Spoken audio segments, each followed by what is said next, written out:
Hello, Namaskar. Today we will discuss about the development of male gametophyte and types of endosperm.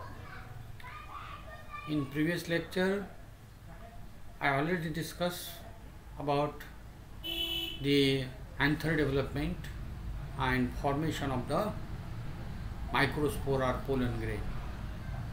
These microspore or pollen grains are the first step in the development of the male gametophyte. What happened here? These microspores or pollen grains are dropped on the stigmatic part of the carpel, and after that these pollens have two covering layer, exine and entine. Exine have, we look at here in the diagram, there is a pores called as the germ pores or apertures. Through these apertures, these pollens are receives the moisture and sugary solution which are present in the stigmatic part of the gynoecium and started to germinate. Initially they are no doubt uninucleated in condition and uniformly distributed the cytoplasmic matter with a centrally placed single nucleus, that is the haploid nucleus, which is called as a uninucleate. In some cases they are binucleated, and even in the aqueous plant, that is the trinucleated in condition.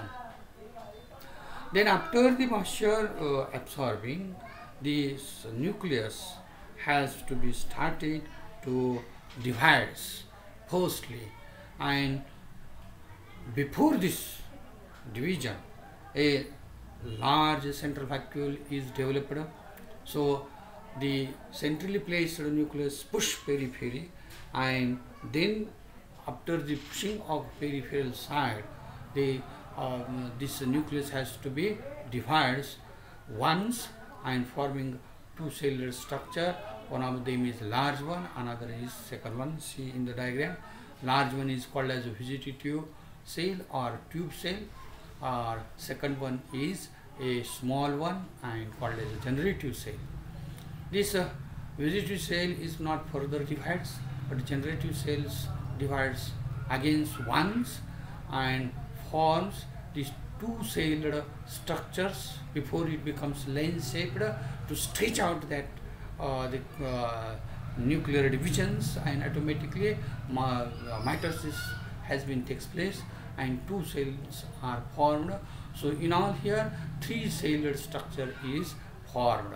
These two cells which are formed from the generative cell division called as the male gamete or two spermonucleus, and these male gamete or spermonucleus are most important in the development of the further process in the embryo or fertilization process.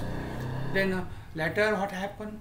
After that the internal structures has been increased, the cytoplasm volume is increased, the food material has been increased, so the inner part has become swells up, and due to the swelling automatically pressure has been created on the apertures and it breaks down. That means exine has to be breaks down or rupture, and intine comes out in the form of small papillae.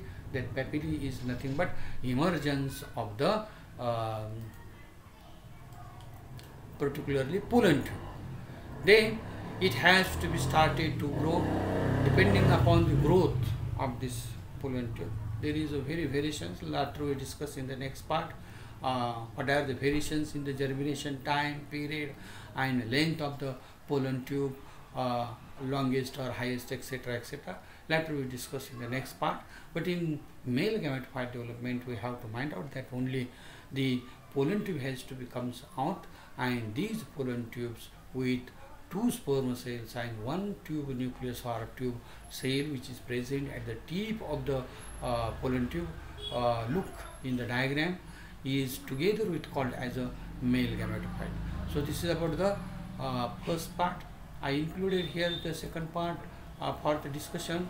So it is called as development of the endosperm.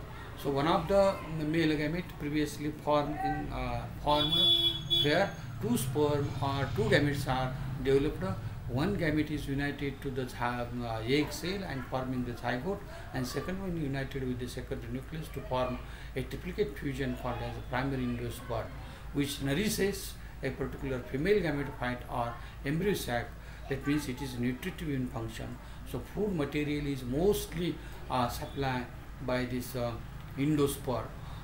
These endosperms are in angiosperm three types, and these three types are nuclear endosperm, the cellular endosperm, and third one is the hilobile endosperm. The first endosperm is a nuclear endosperm. How it formed? Nuclear endosperm indicate that only a division in the nucleus, no wall formation.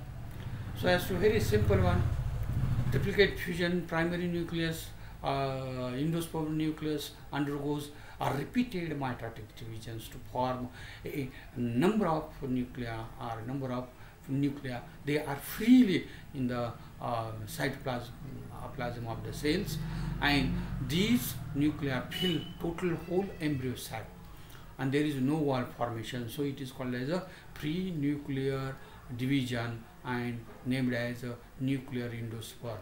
These nuclei later push periphery to the central vacuole is developed. Then wall formation has been takes place, and for this wall formation, after the wall formation, the cellular endosperm is developed later in case. This wall formation has been takes place either by periphery to the center or from apex to the base or base to apex, depending upon that species are particularly planned. Second one is cellular endosperm. In cellular endosperm, what happens? The endosperm nucleus, that means primary endosperm nucleus triplicate fusion, undergoes same division as that of the nuclear one, and but after each division, mitotic division of the primary endosperm nucleus, the wall formation takes place. That means here successive division has been most important, and in this way whole embryo sac filled with the cellular structure, so it is called as a cellular endosperms. But in some exceptions cases, whereas this endosperm is a very different one and looking very separate structure, say for example in acanthus. In acanthus what happened? A chalazal hausteria is developed, and this hausteria grows deep into the nucellus and absorbs the additional food material and nourish the developing embryo, as well as in impatiens Balzmian or impatiens case, where micropylar hausteria is developed, and through this hausteria it has to be nourishes the embryo. And third one is hilobile endosperm. This is a completely different from above this. It is not as a same to that of the nuclear as well as cellular, but it is in between them. So it is called as intermediate between the nuclear and the cellular type. Here what happened? The embryo sac or nucellus is firstly divided, not the primary endosperm nucleus divides. So two chambers are developed. One of the chamber is large one and another is the small one. We look at here in the diagram, the micropylar chamber is large one and the chalazal chamber is a small one. After that what happened? The division has been started mitotically, and repeated division gives rise to the cellular structures and forming such hilobile type of the endosperm. And this hilobile type of the endosperm is a peculiarity of some monocotyledonous plants. About 14 families has been reported as a hilobile endosperm. Say for example Aponogeton, because of this Aponogeton area, they are under the group of the hilobi members. So whole series of the hilobi have been as a hilobial endosperm is a peculiarity. Thank you.